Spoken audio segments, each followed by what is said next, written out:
Welcome back to Celebrity Radio. It's Alex Belfield talking to some of the country's biggest stars and some of my favourite people. And we've got one for you today, an actor who has seemingly worked with everyone. Most famous for Downton Abbey, he's worked all over the world with some of the biggest stars. He's about to appear in Mary Poppins, which is filming now, and he's got a brand new album out called Everything is a Joke, which is totally new and unique. And I'm delighted to say its creator, Jeremy Swift, joins us on the phone now. How are you doing?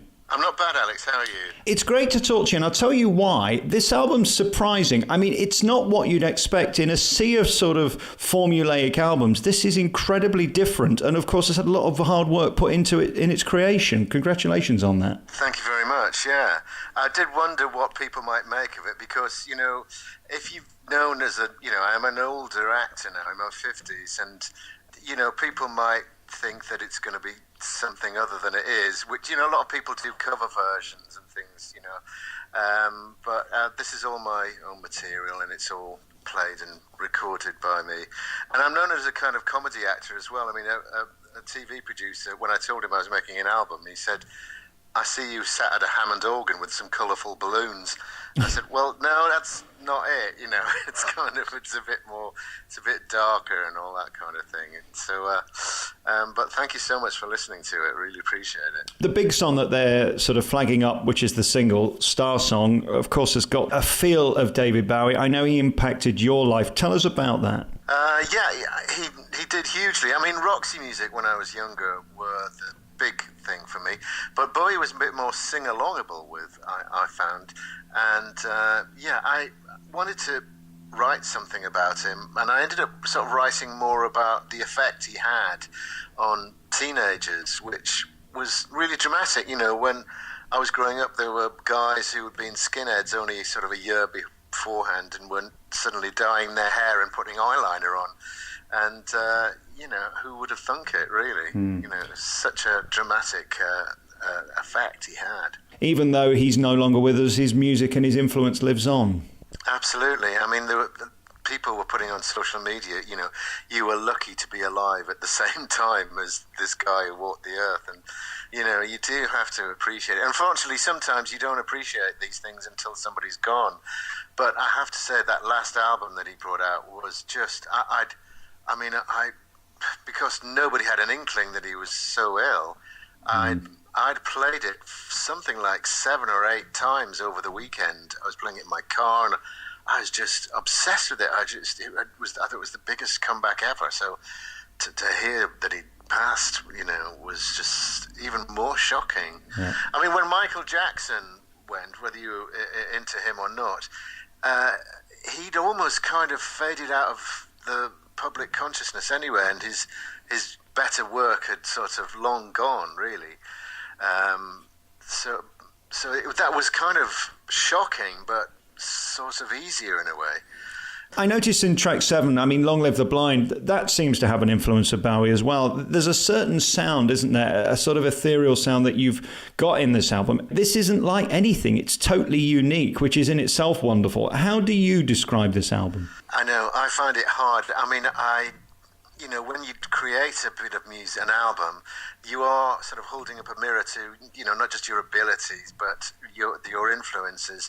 And I hope that it's like a multifaceted kind of mixtape is what I'd like to think of it as. But you know, there's a kind of mood that sort of goes through it, which is you know, questioning, and it has a bit of existential angst and you know, a feeling of kind of what's going on in the world. Yeah. I think that's what I've ended up putting out there. You know, you sort of discover things about yourself, and I think those are some of the elements that have come up. You said earlier you're not defined by music, you're defined as being a great actor. Why did you want to do this? Because this is sort of a new step for you in a different direction, isn't it? To the public it is, but I've been making music for quite a long time, and I was brought up in a musical family, and everybody played instruments, and, you know, we all played instruments, and I was in bands and things. It's just been on, you know, under wraps for quite a long time, because I had to make a decision whether to do acting or music, basically, when I was sort of in my 20s.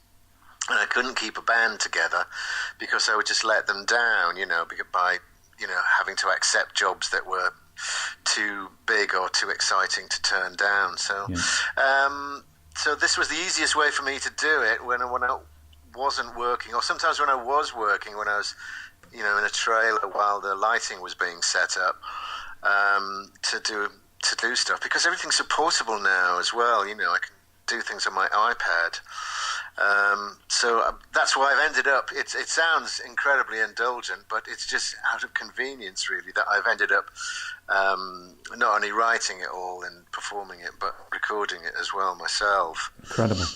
And I looked through your CV. The one thing that seems glaringly obvious is that you've not really done musicals, and that therefore would be an obvious place. If you're an actor that loves music, you would think you would have done every musical under the sun, but you haven't really, have you?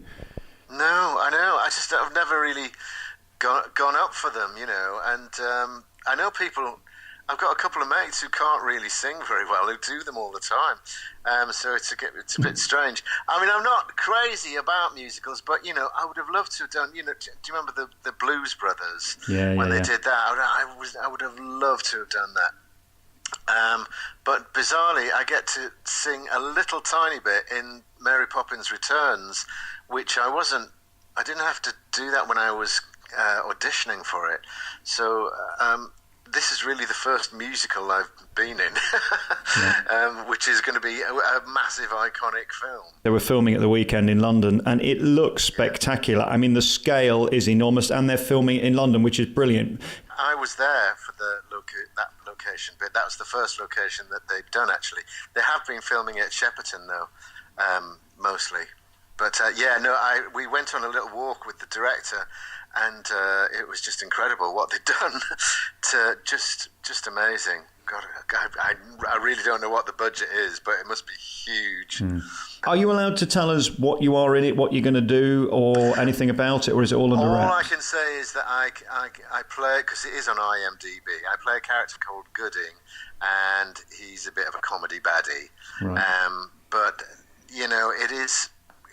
The songs are great, I can say that, and it's got some amazing people in it, with Meryl Streep and Colin Firth, Julie Walters, Ben Whishaw, who I think is a genius actor, and Dick Van Dyke as well.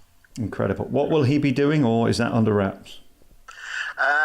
He's reprising his character from The Bank. We most famously know you as Spat in Downton Abbey. I suppose that's where people went, okay, this man can do the job. And as you say, you'd always got a wink in your eye with that. But you've been at it most of your career. It seems to me, like all great actors, you've had a blessed career where you've worked with some stunning actors.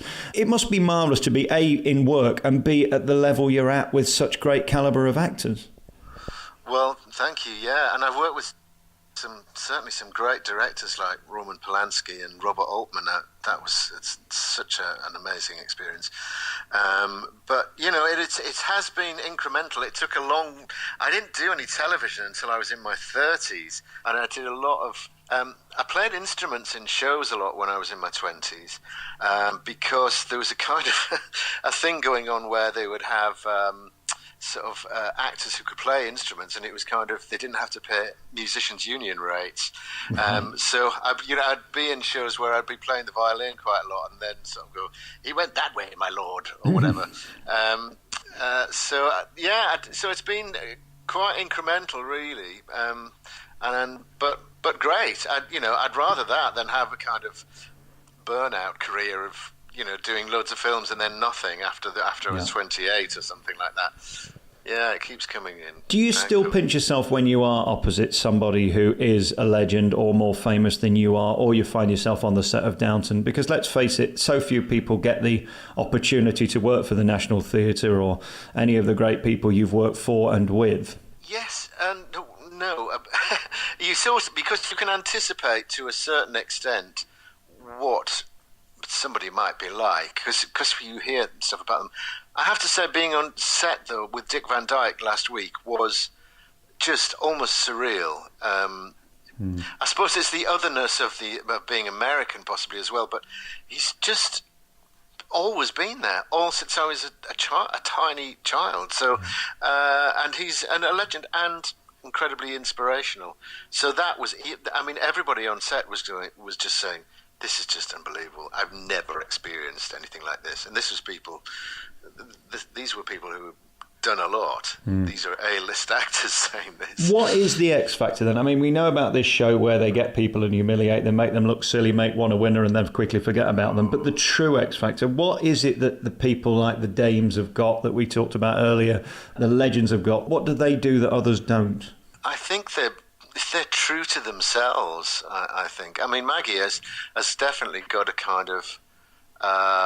she plays indignation fantastically, and she's got a true sense of being in the moment and a bit of danger, which is, you could say Judi Dench is kind of like the yin to her yang almost, but she has something special of her own. She does play in the moment, but she plays questioning and she plays vulnerable so strongly. So I think it's just being true to your strengths. And I guess being a great actor is looking like you're not acting. Well, so much of acting, of course, is classically listening. Right. You know, and stillness. You know, on film, it's a lot to do with that. How do you know you're any good? Is it just the fact that you're permanently in work that confirms you're good? I mean, how do you know you're not just lucky or faking it? I know, that's a very good question. You know, I wondered that until I was about 30, and then I thought I had to understudy somebody at the National, and I think what it was, I'd never really played a lead, and I understudied somebody in a massive lead part, and then I had to go on, and I realised that I could do it. You know, I could do a lead part, and I was very relieved about that, because I just thought, it is about perception. Sometimes there are people who get lead parts early on and they keep getting lead parts, and we, after a bit, you don't question it. You just think that's that person. But you know, they are the people who can sometimes be lucky, and it works. It works in many different ways. There are no rules in the business. There are people who push and don't get anywhere, and there are people who push and have talent and get somewhere, you know, and some people who have no talent and push and get somewhere. So it's a mixed bag. It really is. And it's not written in any of the great libraries anywhere in the world that life is fair, nor is show business, I suppose. Yes, you get your lot. Congratulations again on this new album. Everything's a Joke is out at the end of the week. The single is available on iTunes, as is the album. Star Song is the single. Really incredible. A completely unique and different album. One of the most unique I think I've ever been sent, and I congratulate you on that, because in a sea of commercialism where everybody's singing This Is the Moment and Fly Me to the Moon, this is something quite extraordinary. Jeremy Swift, thank you so much for your time. Alex. It's been lovely talking to you. Thank you, Alex. Thanks so much. Cheers.